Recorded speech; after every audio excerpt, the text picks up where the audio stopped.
আমাদের লক্ষ্মীপুর উপজেলা চেয়ারম্যান নির্বাচিত হয়েছে।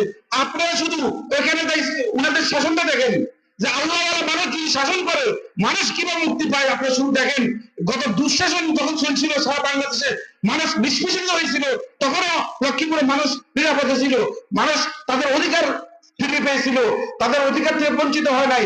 1971 সালে পাকিস্তান কর্তৃক তাদের যে শাসন, আমাদেরকে যে দুঃশাসন দেখিয়েছে এবং জুলুম নির্যাতন শুরু করেছিল, তার বিরুদ্ধে আমরা বাংলাদেশের সকল মানুষ ঐক্যবদ্ধ হয়ে পাকিস্তান থেকে স্বাধীনতা অর্জন করেছি। অর্জন করার পর থেকে 52-53 বছর আমাদের বাংলাদেশ পেরিয়ে গেল, কিন্তু আমরা সে শান্তি দেখতে পাই নাই। আমরা যে পাকিস্তান আমরা যে খুব নির্যাতিত হয়েছি, শোষিত হয়েছি, বঞ্চিত হয়েছি, এখনো আমরা 1924 সালে এসে দেখি আমাদের কোনো অধিকার নাই, আমাদের কোনো নিরাপত্তা নাই, আমরা আগের মতোই। এই জন্য আবার আমাদের ছাত্র জনতার নেতৃত্বে আমরা আবার স্বাধীনতা অর্জন করেছি।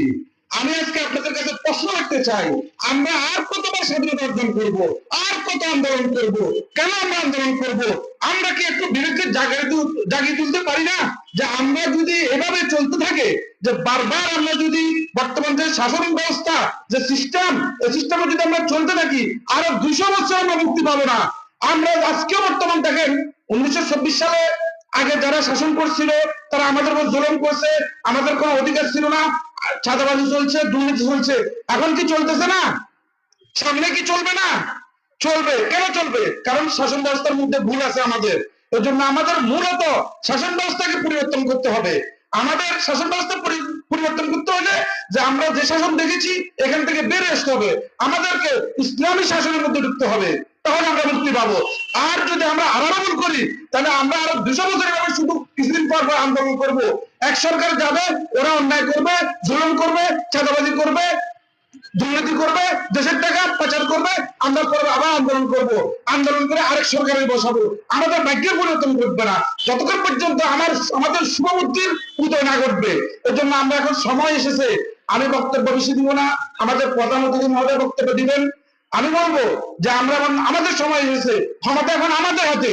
আমরা যদি আমাদের ক্ষমতা আমাদের যদি সঠিকভাবে আমরা প্রয়োগ করতে পারি, তাহলে আমরা আগামী দিনে শান্তি পাবো।